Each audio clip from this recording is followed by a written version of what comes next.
Hello, welcome to our Betfred Sports Talk here at the Quest Media Network studios. I'm here with Peter Spence from Betfred. How are you doing, Peter? Great, thanks very much. Yeah, so it's been a big weekend in the Premier League, especially at the top. You know, City winning 4-1 against Liverpool, and Arsenal winning 4-1 as well against Leeds. How does that affect the title odds, Peter? Well, the bottom line is that it's looking as if it's going to go down to the wire, of course, or the penultimate game of the season as the results are panning out. Arsenal have certainly got the harder running, but they keep matching City. City have got the best goal difference.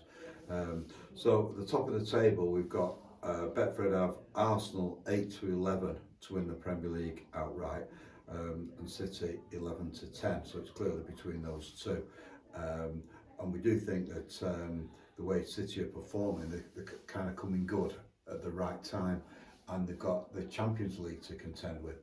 That could act as a distraction and be advantageous for Arsenal in the running. City could actually win 3 things this season, which is pretty remarkable. And that would match what United achieved as well. But the bottom line is that we do have Arsenal as the favourites. That victory was no doubt spurred on by City's magnificent 4-1 triumph against Liverpool. It just shows how far Liverpool have fallen. We had one punter, I've got to get to the bottom of this, who had Mo Salah to score first and City to win 4-1.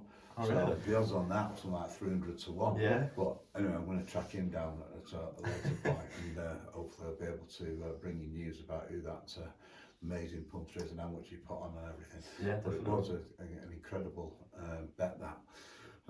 So City did tremendously well. Grealish slapped back in form. City playing very well at this crunch part of the season, the business end of the season, if you like. But Arsenal are matching them. They're playing with great vibrancy, and at the moment they're odds on to go on and win the Premier League title.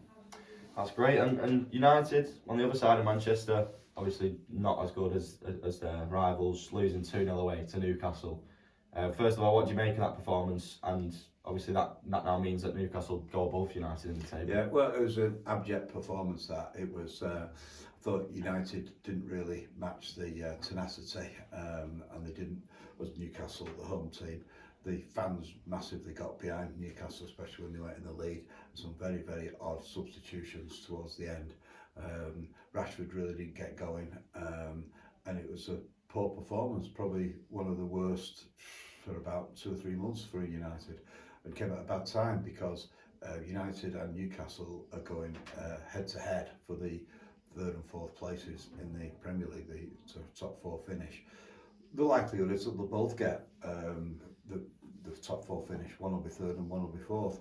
At the moment, as you say, Newcastle have overtaken United. For a top 4 finish, Betfred have United 1-4, so they're still favourites ahead of Newcastle at 4-7. And then we've got Spurs, who are playing at Everton tonight. They're 7-4 for a top 4 finish.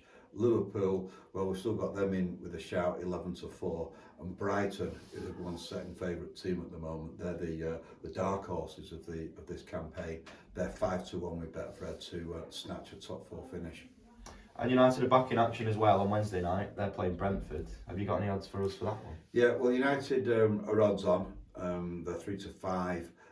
Brentford 9-2, and we've got Marcus Rashford to put the disappointing performance at St James's Park behind him.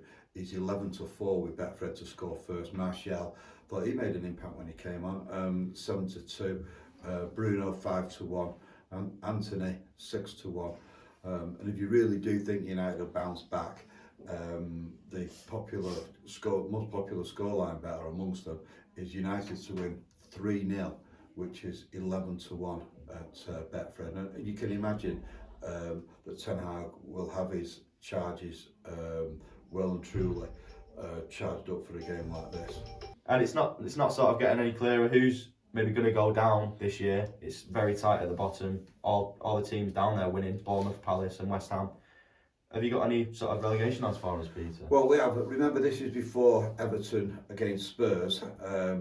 Everton have got financial issues to resolve as well. There's questions there about whether there'll be deducted points. Probably not going to happen this season because it'll take so long for the authorities to get into the investigation there. But Everton against Spurs tonight. Everton 12-5 to go on and win. Spurs 23-20. And relegation wise, as you say, it's very, very tight at the bottom.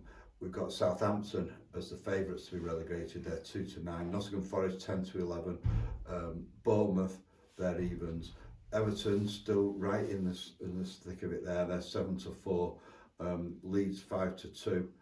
Leicester, who's sacked the manager, 11-4. And Wolves 3-1. We've not got the exact odds available at the moment. They are available on the Betfred app, but for the new managers of both Chelsea and Leicester, who both sacked their coaches last night, what did you make of those sackings, and who do you think they'll bring in? I think there's a lot of panicking going on in the Premier League. I mean, this season there's been 12 Premier League managers who've lost their jobs. We always say lost their jobs because they always come out with this mutually agreed and all the rest of it. But at the end of the day, they're sacked. I remember when I was at the Evening News and Joe Royle was sacked, and I put in the headline that Joe Royle had left his job and tried to dodge around the issue, and he rang up and said, put sacked, because obviously it affects the compensation. So we changed it on, which is a stronger word, but at the end of the day, unless they've got a job that they're going straight into at Real Madrid or Barcelona or something like that, they're sacked. So we've got Potter on the market now. He's been dismissed by Chelsea, and Brendan Rodgers at Leicester. And he used to say there isn't a swap. They just swap jobs. I mean, that is a possibility. Rodgers was certainly touted before Potter got the job at Chelsea. And Leicester looks to me like a natural fit for Potter. Builds the team up from the bottom, changes the ethos of the club just like he did at Brighton. Leicester have looked to me like they've stagnated. They've stuck with a lot of the old guys. I think they missed out on keeping Schmeichel there, and they've struggled, and they're now in the bottom three. And that's why Brendan Rodgers lost his job, because again the board have panicked and they know how important it is to stay in the Premier League with all the riches that it entails. Yeah, definitely. And moving on to the rugby, in the Super League, Warrington Wolves won on Saturday against Hull FC, and now that means that they've made it 7 wins out of 7 in the league. I think that's the first time they've done that for quite a number of years. Well, it's the first time they've done it since 2016. And in 2016, when they made it 7 on the bounce, they went on and won the League Leaders Shield. So if history repeats itself, we're in for a fantastic season with Warrington Wolves, who are a very, very glamorous team, just like Saints as it happens, really go for it. So, as you say, Warrington did win at the weekend, made it 7 on the bounce. Fantastic start, the only unbeaten team in the Betfred Super League. Now they're at Castle and Dragons on Saturday, who are second. So what a storming game that'll be in France. But ahead of that, we've got Wigan, who are third at the moment, against 4th place St Helens. That's the traditional Good Friday fixture, and that'll be one humdinger there. Both got significant injury doubts in the teams, but at the moment we've got Saints as the slight favourites to go on and win at the DW Stadium. And for the grand final outright, Betfred have Saints still the favourites at 7-4, and if they do go on and win the grand final, it'll be 5 times on the bounce. Wigan are second favourites, 3-1. Which is the same price as Warrington, they're 3-1. Now, Warrington win in France against Castle and Dragons, and Saints lose at Wigan. I can see those odds changing quite dramatically this weekend. These are key matches. We've got first against second and third against fourth. And it don't get much better than that. And I noticed that the Rugby League authorities are saying it could be the record ever attendance for a round of fixtures this weekend. That's brilliant. Thank you for that, Peter, as always. And if you do fancy a bet, you can go online or in Betfred stores.